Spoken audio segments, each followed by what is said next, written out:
आज हम लोग विजन आईएएस के जुलाई महीने के हिंदी प्रकाशन का करंट अफेयर्स को पढ़ेंगे। पहला है राज्य व्यवस्था एवं शासन, पॉलिटी एंड गवर्नेंस। उसका जो पहला टॉपिक सहकारिता है उसको इस वीडियो में पढ़ेंगे।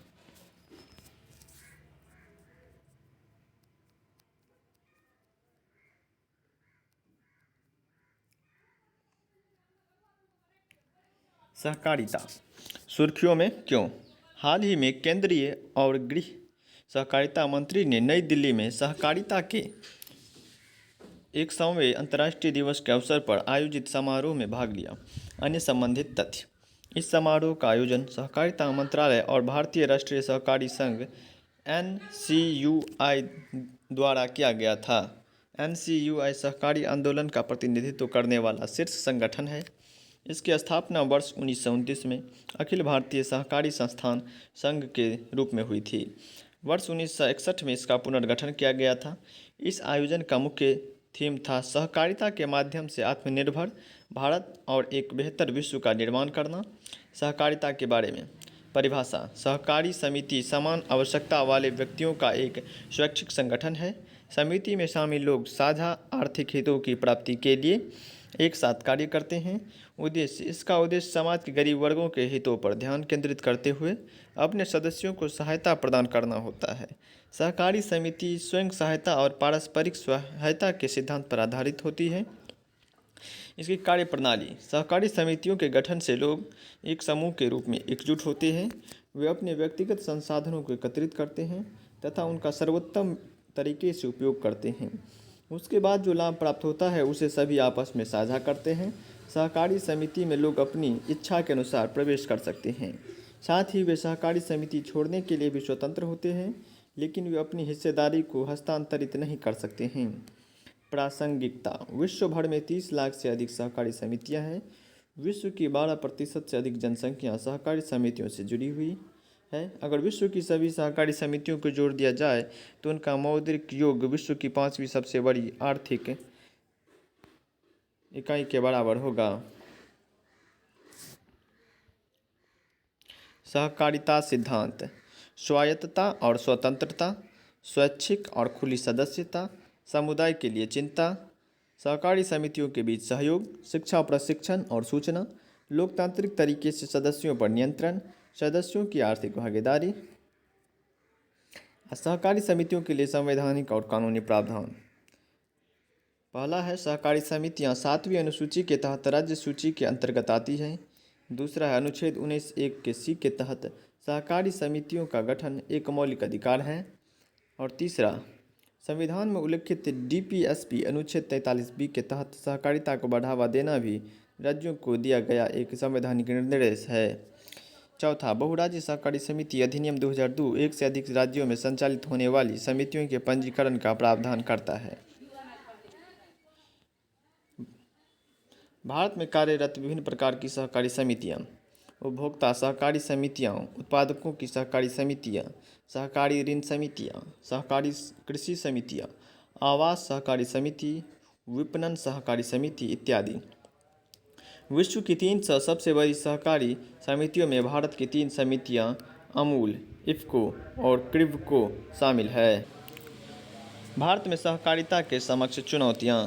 लोकतांत्रिक भावना की कमी, सरकारी हस्तक्षेप। सहकारी समितियों के लिए वित्त का प्रमुख स्रोत सरकार है। साथ ही सरकार अलग अलग नियमों के माध्यम से सहकारी समितियों के कामकाज को विनियमित करती है। राजनीतिकरण। कई सहकारी समितियों में समाज के स्थानीय लोग से शक्तिशाली सदस्यों का वर्चस्व होता है, जिनकी मजबूत राजनीतिक पकड़ होती है। इसके परिणाम स्वरूप आंतरिक कलह, प्रतिद्वंदिता एवं आम सदस्यों की समिति में रुचि की कमी जैसी समस्याएं सामने आती हैं। क्षेत्रीय असंतुलन। महाराष्ट्र और गुजरात की तुलना में पूर्वोत्तर क्षेत्रों, पश्चिम बंगाल, बिहार और ओडिशा में सहकारी समितियां विकसित नहीं है। व्यापक स्तर पर आर्थिक गतिविधियों का अभाव। अधिकांश सहकारी समितियां कुछ सदस्यों तक ही सीमित होती हैं। इनका संचालन केवल 1 या 2 गांवों तक ही सीमित होता है। इस वजह से उसके संसाधन सीमित रह जाते हैं। अपर्याप्त मानव संसाधन, कुशल कर्मचारियों की कमी और कुशल कर्मियों को आकर्षित करने के लिए सहकारी संस्थाओं की अक्षमता सबसे बड़ी चुनौतियों में से एक है। इसलिए सहकारिता में पेशेवर विशेषज्ञता का अभाव पाया जाता है। सहकारी बैंकों के समक्ष चुनौतियाँ। दोहरा विनियमन। सहकारी बैंकों पर दो तरीके से नियंत्रण रखा जाता है। इनके ऊपर स्टेट रजिस्ट्रार ऑफ सोसाइटीज एवं भारतीय रिजर्व बैंक दोनों के विनियमन लागू है। इसके परिणाम स्वरूप विनियमन में अस्पष्टता आती है और ये बैंक जवाबदेहिता की कमी से ग्रस्त हो जाते हैं। बिगड़ती बैलेंस शीट। कई सहकारी बैंकों के पास वाणिज्यिक बैंकों की तुलना में अधिक गैर निष्पादित परिसंपत्तियाँ हैं। उदाहरण के लिए केरल में सहकारी बैंकों का एनपीए 38% है, जबकि वाणिज्यिक बैंकों का एनपीए दिसंबर 2021 तक कुल अग्रिमों का केवल 3.99% था। सहकारी समितियों के लाभ। स्थानीय विशेषज्ञता और मुनाफे का सृजन करता है, रोजगार पैदा करता है, लैंगिक समानता को बढ़ावा देता है, सामाजिक समरसता का निर्माण करता है, गरीबी और असमानता को कम करता है, किफ़ायती वित्त उपलब्ध कराता है, समान मतदान के अधिकार से लोकतांत्रिक भावना को बढ़ावा मिलता है, साझा जिम्मेदारी से नेतृत्व को बढ़ावा मिलता है, पारस्परिक सहायता के दर्शन को बढ़ावा देता है, स्थानीय विशेषज्ञता और मुनाफे का सृजन करता है। भारत में सहकारिता आंदोलन को मजबूत करने के लिए उठाए गए कदम। सहकारिता मंत्रालय सहकारिता आंदोलन को मजबूत करने एवं सहकारी समितियों को एक अलग प्रशासनिक, कानूनी और नीतिगत ढांचा प्रदान करने हेतु सहकारिता मंत्रालय की स्थापना की गई है। बैंकिंग विनियमन संशोधन अधिनियम 2020। यह अव्यवस्था की स्थिति में आरबीआई को सहकारी बैंकों के बोर्ड्स को भंग करने और उस पर नियंत्रण की शक्ति देता है। इसके अतिरिक्त यह सहकारी बैंकों को इक्विटी या प्रीफरेंस शेयरों के पब्लिक इश्यू और प्राइवेट प्लेसमेंट के जरिए धन एकत्र करने की अनुमति देता है। राष्ट्रीय कृषि सहकारी विपणन संघ national agricultural cooperative marketing federation NAFED यह राज्यों में विपणन सहकारी समितियों को उनके मार्केटिंग व्यवसाय और विकसित करने और उनके सदस्यों को बेहतर सेवाएं प्रदान करने में मदद करने के लिए सहायता करता है। राष्ट्रीय सहकारी विकास निगम national cooperative development corporation NCDC इसकी स्थापना 1963 में की गई थी। यह मार्केटिंग, प्रसंस्करण, भंडारण आदि से संबंधित योजनाओं में सहकारी समितियों को सहायता प्रदान करता है। यह सहकारी चीनी, सहकारी कताई और बुनाई मिलों की शेयर पूंजी के संबंध में ऋण और सब्सिडी सहायता प्रदान करता है। सुप्रीम कोर्ट द्वारा 97वें संवैधानिक संशोधन अधिनियम 2011 के कुछ प्रावधानों को रद्द करना। इस अधिनियम के जरिए सहकारिता को बढ़ावा देने के लिए अनुच्छेद 19(1)(c) में संशोधन और उनसे संबंधित अनुच्छेद 43(b) और भाग 9(b) को सम्मिलित किया गया था। न्यायालय ने घोषणा की थी कि संविधान का भाग 9(b) केवल तभी तक प्रभावी है जब तक यह विभिन्न राज्यों और केंद्र शासित प्रदेशों में बहुराज्यीय सहकारी समितियों से संबंधित है। संविधान के भाग 9(b) में सहकारी समितियों के परिचालन से संबंधित प्रावधानों को निर्धारित किया है। गवर्नेंस संबंधी मुद्दे। इसमें आधुनिक बैंकिंग पद्धतियों का अभाव, कॉरपोरेट प्रशासन के ढीले मानक, राजनीतिक प्रभाव आदि शामिल है। उदाहरण के लिए खराब गवर्नेंस के परिणाम स्वरूप पंजाब और महाराष्ट्र सहकारी बैंक PMC विफल हो गया। सहकारिता आंदोलन को मजबूत करने की दिशा में आगे गिरा। लोकतांत्रिक भावना को बढ़ावा देना। लोकतांत्रिक भावना सहकारिता की आत्मा है।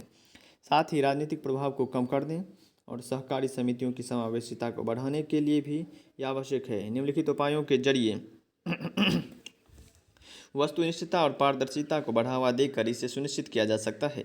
सहकारी समितियों को सूचना का अधिकार अधिनियम 2005 के दायरे में लाना।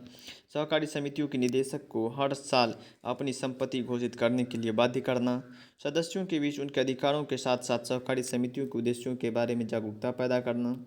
मूल्य आधारित शिक्षा प्रदान करना, जो किशोरावस्था से ही लोगों के बीच नैतिक व्यवहार और सहयोग की भावना सुनिश्चित करती हो। बहुउद्देशीय समितियों को बढ़ावा देना। बहुउद्देशीय समितियां अपने सदस्यों की ज़रूरतों के बारे में एक संतुलित और एकीकृत दृष्टिकोण अपनाते हुए उन्हें पूरा कर सकती है। ऐसा करने के लिए कमज़ोर और अक्षम समितियों को समाप्त कर मजबूत एवं कुशल समितियों के साथ उनका विलय कर दिया जाना चाहिए। बुनियादी ढांचे का विकास।